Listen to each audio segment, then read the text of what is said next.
আমি আমি ওর কাছেই যাই, বলে যে আমাকে আর মেরো না, আমার খুব লাগছে, প্লিজ আমাকে ছেড়ে দাও। ও আমাকে বলে যে তুই তুই কিন্তু তুই এটা কেন করলি, বলে ও এত জোরে আমার রাইট আইতে মারে যে আমার দুটো চোখ এবার বন্ধ, যে আমি খুব জোরে চিল্লাই, খুব জোরে চিল্লাই। ওর মা বাবা আসে, আমি কিচ্ছু দেখতে পাচ্ছিলাম না। আমার অনেক অধিকারী যাকে আজকে কোর্টে পেশ করা হয়েছিল কারণ তার গার্লফ্রেন্ডকে ফিজিক্যালি এবং মেন্টালি টর্চার করেছিল বলে। অনেকে বলেছিল এটা শাসক দল থেকে চক্রান্ত করে করানো হয়েছিল। নিউজ চ্যানেল দ্য ওয়াল তার পেজে একটু আগে জাস্ট পোস্ট করলো যে শামীম অধিকারী নিজের মুখে স্বীকার করেছে ধর্ষণের কথা বা এই সমস্ত ঘটনার কথা। আমি বলি যে স্বামী ফোনটা দাও আমাকে প্লিজ, আমি বেরোবো এখন। বলছে না না না, কেন কেন এখন কেন যাবি, দিয়ে হি starts going through my phone. ওই ঘরে না, ও ওই ফ্ল্যাটে একটা রুমে আমাকে নিয়ে যায় লক করে। ও বলে আমি তোর থেকে প্রশ্ন জিজ্ঞেস করবো আর তুই আমাকে ঠিক উত্তর দিবি সব কটা। আর আমি, ও যাই জিজ্ঞেস করছে, আমি যাই বলছি তার উত্তরে ও সব কটা কথা, মানে আমি হ্যাঁ বলি, আমি না বলি, আমি সত্যি কথা বলি, আমি মিথ্যে কথা বলি নিজেকে বাঁচানোর জন্য, ও সব কটা কথায় আমাকে মারছিল। মানে এন্ড মারছিল টু দ্য এক্সটেন্ট যেখানে আমার চোখ বন্ধ হয়ে গেছিল, দুটো চোখ আমার ফুলে গিয়ে বন্ধ হয়ে গেছিল। আমার হাতে এখনো সব জায়গায় দাগ, আমার চোখের নিচে এখনো কালশিটে পড়া। ওর ওর মা বাবা আসে, ওর মা বাবা আসে, এসে যখন বলে যে কি হয়েছে, কি আমার আমার চিৎকার শুনে আসে কি হয়েছে কি হয়েছে, যখন যখন জিজ্ঞেস করে তখন ও ও দরজাটা খোলে, দরজাটা খুলে ও 11 তলায় থাকে, ওই ও ও ওই জানলাটার সিলটায় দাঁড়ায়, সিলটায় দাঁড়িয়ে বলে আমার আর ওর কথার মাঝখানে যদি কি তোমরা কেউ ইন্টারফিয়ার করো আমি ঝাঁপ দিয়ে দেবো এখান থেকে, নিজে সুইসাইড অ্যাটেম্প্ট করবো, আর এই ঘরে সবাইকে আমি মার্ডার করে ফেলবো, তোমাদের সবাইকে আমি মেরে ফেলবো। ও এরকম থ্রেট দেয়। আর ওর বাবা মা ওর থেকে ভয় পেয়ে আমাকে আর ও বলে যে তোমরা এখান থেকে চলে যাও, তোমরা ছাদে চলে যাও 1 ঘন্টার জন্য, আমাকে ওকে কথা বলতে। আর ওর মা বাবা ছেড়ে চলে যায়। ওর মা বাবা দেখছে, আমার একটা চোখ পুরো বন্ধ হয়ে গেছিল তখন, ওটা দেখে ওর মা বাবাকে ছেড়ে যায় ওখানে। আর আমি আন্টিকে পেছন থেকে, আমি চশমা পরেছিলাম না, আমি দেখতে পাই না ভালো করে চশমা ছাড়া, তো আমি পেছন থেকে আন্টিকে ইশারা করে বলছি যে আন্টি প্লিজ তুমি কাউকে একটা ফোন কর, কেন কি স্বামীকের কাছে আমার ফোনটা ছিল, আমাকে ফোনটা ফেরত দেয়নি। আমি আন্টিকে পেছন থেকে ইশারা করে বলছি যে আন্টি তুমি প্লিজ কাউকে একটা ফোন করো, আমার কোনো বন্ধুকে অন্তত জানাও। They did not do that. ওরা উল্টো আমাকে ছেড়ে গেল, কেন কি ওরা থ্রেটেন ফিল করছিল ওর নিজের ছেলে থেকে, যে কেন মানে এতটা অ্যাগ্রেসিভ হয়ে গেছে ও, ও এরকম করে বিহেভ করছে, ওরা ছেড়ে চলে যায়। ও কন্টিনিউ করে ওই মারাটা। এন্ড এইবার ও এতটা, মানে আমি ওই রুমে এতটা ভালনারেবল ছিলাম ওর সাথে যে আমার ভয় লাগছিল ওর থেকে, কিন্তু আর কিছু ছিল না এই রুমে যে আমি ভরসা করতে পারবো। ও নিজেই মারছিল, ও নিজেই আবার এসে বলছিল তোর তোর খুব লেগেছে, তোর খুব তোর তোর কি খুব লেগেছে। এন্ড ও আমার মুখটা ধরছে, ধরে দেখছে যে আমার একটা চোখ বন্ধ, দিয়ে ও আমাকে আমার এটাই লাস্ট মনে আছে যে ও আমাকে জিজ্ঞেস করে যে তোর খুব লেগেছে না। আর আমি আমি আমি ওর কাছেই যাই, বলে যে আমাকে আর মেরো না, আমার খুব লাগছে, প্লিজ আমাকে ছেড়ে দাও।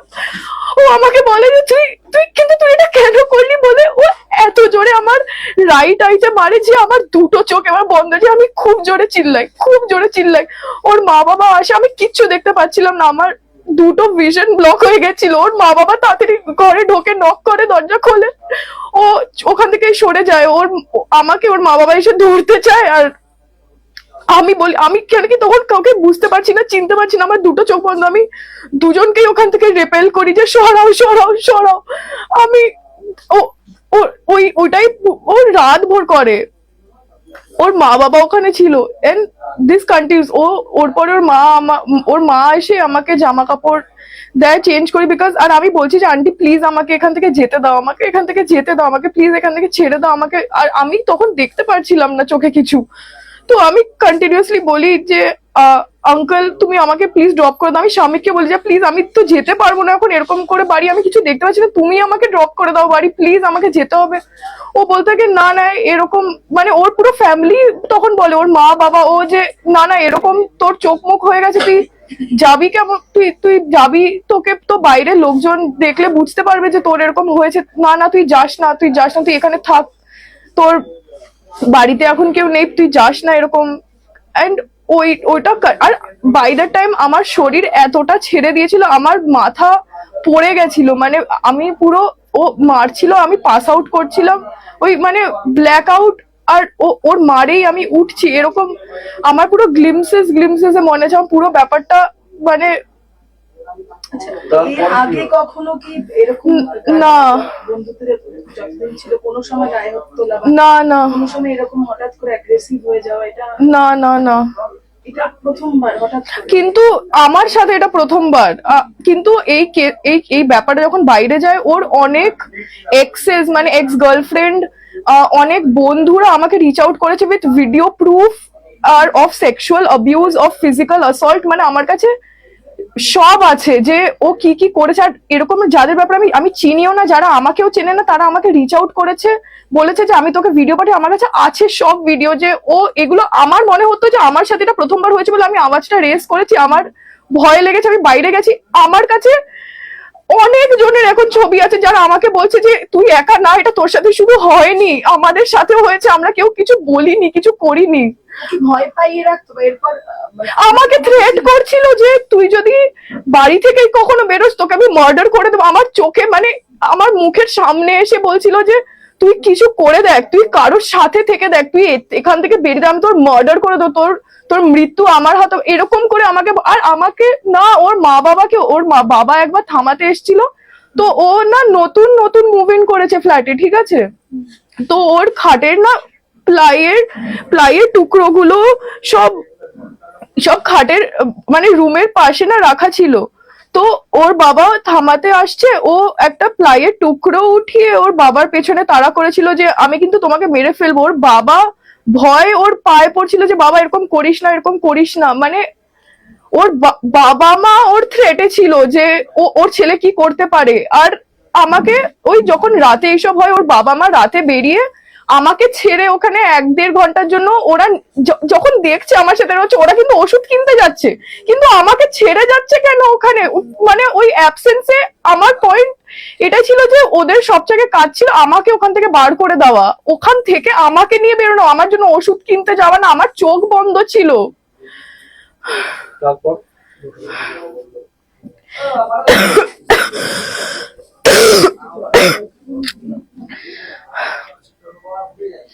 তারপরে ভোরবেলা আমি এই ব্যাপারটা আগের দিন বলতে পারিনি। ও ভোরবেলা 5টা 6টা আই গেস, ও তখন ঘরে আসে, ও সকালবেলা নাগাদ ও ঘরে আসে, ঘরে এসে আমাকে বলে যে সকালবেলা তোর সাথে কথা হবে, মানে উঠে ও শুতে যাচ্ছে। আর ততক্ষণও ছিল না ঘরে, ও বাইরে মা বাবার সাথে কথা বলছিল লিভিং রুমে। আর আমি তখন ওই শরীরের জ্বর নিয়ে দুটো চোখ বন্ধ, আমি ওর একটা ওই ঘরে ম্যাট্রেসে শুয়েছিলাম। আর আমি বারবার যতবার ওরা আসে আমি বলছি যে প্লিজ আমাকে জাস্ট বাড়ি ছেড়ে দাও, আমাকে জাস্ট বাড়ি ছেড়ে দাও, আমাকে জাস্ট বাড়ি ছেড়ে দাও।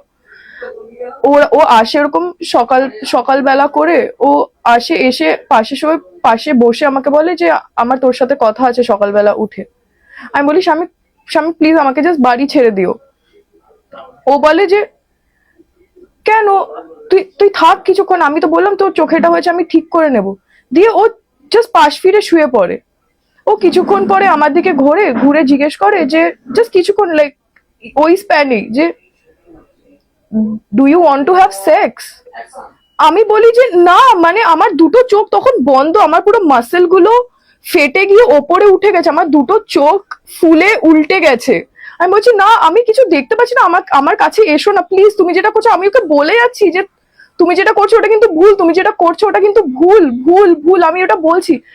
আর ও এটা বলছে কিন্তু আমি তোকে ভালোবেসে করছি যা করছি, আমি তো তোকে। আর ওইটা মারার সময় আমাকে বলছে যে আমি কিন্তু তোকে ভালোবাসি বলে মারছি, আমি কিন্তু তোকে ভালোবাসি বলে মারছি। আর তখনও ওইটা কন্টিনিউ করলো করা, যখন আমার গায়ে কোনো শক্তি নেই, আমার দুটো চোখ বন্ধ হয়ে গেছে পুরো, আমার কোনো ভিশন নেই। ও তখন এটা করছে জেনে যে আমি কিছু দেখতে পাচ্ছি না। আমি ওকে বলছি আমি করো না, এটা কেন করছো, আমি কাঁদছি, আমার চোখ থেকে জল বেরোচ্ছে না কেন কি, এতটা ফুলে বন্ধ হয়ে গেছে চোখটা। আরো বলছি কিন্তু আমি তো তোর সাথে ভালোবেসে করছি, আমি তো এটা তোর সাথে ভালোবেসে করছি। আর ও কন্টিনিউ করতে থাকে। আমি এতটা ভালনারেবল, ওই মোমেন্টে আমার কাছে কিছু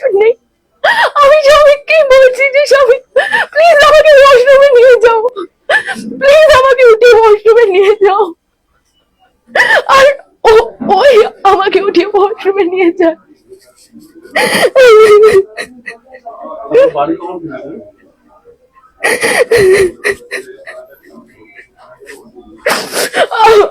ওই সকাল থেকে আমি ওকে বলি যে আমাকে ছেড়ে দাও প্লিজ, আমি এখানে থাকতে পারবো না, আমার আমার পুরো ব্যাপারটা দেখে ভয় লাগছে, আমাকে এখানে ছেড়ে দাও। ওর বাবাকে বলি যে আমাকে নামিয়ে আসো, আমাকে নামিয়ে আসো। ওর মা এসে বলে যে বাবু তুই যাবি, আমাদের তো কি সবাইকে তোকে এই চোখের এই হাল দেখে তো, তোর চোখের এরকম দেখে তো সবাই বুঝতে পারবে তোর সাথে কিছু হয়েছে, তো আমাদের তো কিছু একটা বলতে হবে সবাইকে, সবাই মানে আমরা সবাই একটাই কথা বলবো তাহলে সবাইকে। আমি বললাম হ্যাঁ ঠিক আছে আন্টি, আমি কাউকে কিছু বলবো না। বললো হ্যাঁ বলিস, তুই এরকম প্যাকিং মুভিং করতে এসেছিলি, তখন ওই দরজার যে কাবার্ডের যা ওটা হয়, ওই দরজা মানে কাবার্ডের দরজায় চোখে লেগে ওরকম হয়ে গেছে।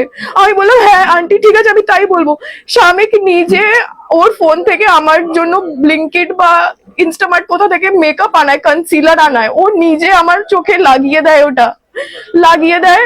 আর বলে যে মানে ও কনসার্ন তখন যে কি হয়েছে, মানে তুই যাবি কেমন করে, তুই থাক আমার কাছে। ও তখন কনসার্ন এটাই যে বাইরের লোক দেখতে পারলে বুঝে যাবে যে কিছু একটা হয়েছে। কিন্তু আমি ওদের প্রমিস করি যে আমি বলবো না বলে আমি 5টার সময় বাড়ি আসি। আমার ফোন তখন দেওয়া হয় আমাকে, আমি ওকে প্লিজ প্লিজ প্লিজ করে অ্যারাউন্ড 4:50 ও আমাকে আমার ফোনটা ফেরত দেয়। আমি চার্জে বসে, বিকজ ফোনটা ডেড হয়ে যায়, তো আমি ওরই চার্জে বসাই, ফোনটা চার্জ করে আমি ইন ড্রাইভ বুক করে বাড়ি আসে। আর ওর বাবা আমাকে নিচ অব্দি ছাড়তে যায়, স্বামীকে বাবা মাস্ক পরে, আমি মেকআপ করেছি করে আমাকে ফ্ল্যাটের বাইরে অব্দি উবারে উঠায় ওর বাবা।